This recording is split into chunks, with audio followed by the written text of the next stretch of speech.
La victoire de l'équipe de France face à la Croatie, marquée par les premiers pas d'Eduardo Camavinga, le gros point mercato de Juninho qui évoque les dossiers Aouar, Depay et même Benzema, ou encore les difficultés du PSG pour construire son équipe face à Lens, c'est parti pour le JT Made in Foot du mercredi 9 septembre.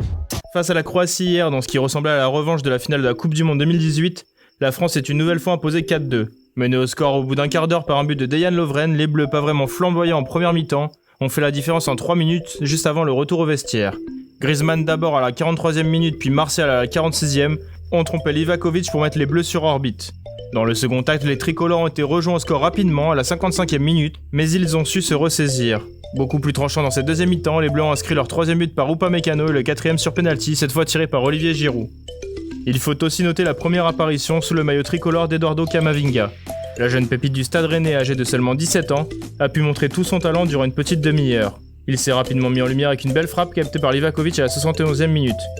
Comme à son habitude maintenant, le Breton a joué avec de la personnalité et une maturité déconcertante malgré son jeune âge. Hier, il est d'ailleurs devenu le plus jeune joueur de l'histoire à porter le maillot de l'équipe de France depuis l'après-guerre, à 17 ans et 303 jours.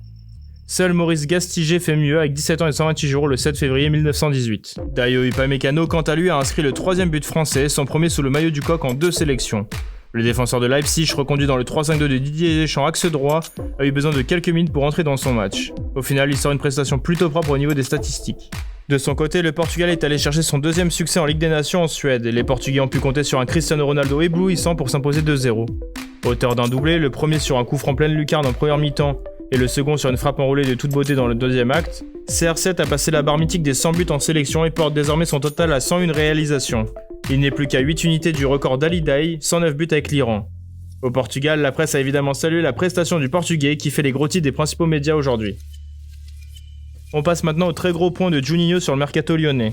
Très bavard hier au cours d'un entretien pour RMC Sport, le directeur sportif de l'OL en a profité pour faire une grosse mise à jour des dossiers chauds, à commencer par Memphis Depay. Loin d'être optimiste dans cette affaire, Juninho a considéré que le Batave en fin de contrat dans un an était en position de force pour ce mercato. Pour le moment, il assure en revanche n'avoir reçu aucune offre officielle du Barça. Ce matin pourtant, le quotidien Mundo Deportivo fait sa une sur le capitaine de l'OL et explique que le néerlandais est bien séduit par le projet du Barça où il retrouvait Ronald Koeman. Le média catalan explique que l'attaquant force pour rejoindre la Catalogne dès cet été. Juninho a par ailleurs évoqué les intérêts de Manchester City et du PSG pour Houssem Aouar, niant tout contact direct avec ces deux clubs. Je pense que cela s'est passé directement avec les agents, on n'a pas été contacté directement. Je ne sais pas si Houssem est prêt à changer de projet pour une grande équipe de Ligue 1 comme le PSG. Pour City, bien sûr que Guardiola apprécie le joueur, mais est-ce que c'est le profil qu'il cherche aujourd'hui ? On ne sait pas non plus et on n'a pas reçu d'offre officielle. Le DS a aussi évoqué certaines de ses tentatives sur le mercato pour l'OL, à savoir Thiago Silva, Samuel Umtiti ou encore Alexandre Lacazette l'hiver dernier. Pour le premier cité, les Gones ont réfléchi à l'opportunité de lui proposer un contrat de 2 ans et une offre de reconversion, mais finalement Thiago Silva a rejoint Chelsea et un juteux contrat de 10 millions d'euros par an. En ce qui concerne les deux enceintes de la maison, Juninho estime que les contrats des joueurs au Barça et à Arsenal sont bien trop loin des possibilités financières de l'OL. Enfin, Juninho a réaffirmé une nouvelle fois le plus gros rêve de Lyon, à savoir un retour de Karim Benzema. L'ancien milieu qui a évolué avec l'attaquant du Real Madrid au milieu des années 2000 espère que le Français viendra 2 saisons en fin de carrière pour aider Lyon et lui promet même le brassard de capitaine. Côté mercato maintenant, l'OL serait bien intéressé par Lucas Paqueta selon Gianluca Di Marzio. Rudy Garcia apprécierait le profil du milieu brésilien de 23 ans et une possible offre de 22 millions d'euros pourrait être formulée d'après la Gazzetta. Ce jeudi, le PSG se déplace au stade Bollaert avec une équipe très remaniée. En effet, à cause de 7 cas de contamination au coronavirus dans son effectif, le club parisien devrait faire sans Neymar, Di Maria, Paredes, Navas, Mbappé, Marquinhos ou encore Icardi face à Lens. Thomas Tuchel ne devrait pas pouvoir compter non plus sur Sergio Rico, qui a signé définitivement au PSG samedi. En effet, comme le rappelle l'équipe, le portier espagnol, 2e gardien parisien depuis la saison passée, n'est pas qualifié pour la rencontre. La compo probable parisienne pour le match face à Lens devrait donc être inédite, avec les potentielles titularisations de Kalimundo ou encore Boulka. Rayon mercato, Thomas Tuchel et Leonardo seraient enfin tombés d'accord sur un profil, celui de Fabian Ruiz. À en croire As, les deux têtes pensantes du PSG sont charmés par les prestations du milieu de 24 ans, qui évolue actuellement au Napoli. 2 hicks au tableau cependant, le premier, la valeur de l'Espagnol, comprise entre 70 et 90 millions d'euros par le CIS.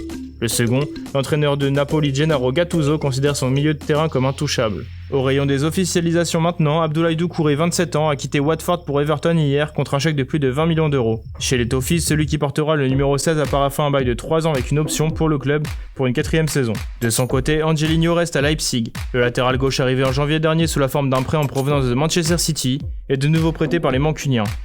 À Leipzig, l'Espagnol est apparu à 18 reprises la saison passée pour un but et 5 passes. Prêté la saison passée par l'AS Roma au RB Leipzig, Patrick Schick reste en Bundesliga. L'attaquant de 24 ans international tchèque a été transféré ce mardi au Bayer Leverkusen. Le club allemand a cassé sa tirelire pour s'acheter ses services puisque la Roma récupère 26 millions d'euros, hors bonus et pourcentage sur une future vente. Schick de son côté a paraffé un bail de 5 ans avec le Bayer. Enfin, l'OL a laissé partir Raphaël après 5 saisons passées au club. Le défenseur brésilien de 30 ans rejoint la Turquie et l'Istanbul Basaksehir, où il s'est engagé pour 2 saisons plus une en option. A noter que Lyon a libéré le Brésilien de sa dernière année de contrat. Merci à tous de nous avoir regardés, n'hésitez pas à liker, partager, commenter cette vidéo et à bientôt pour un nouveau JT Made in Foot.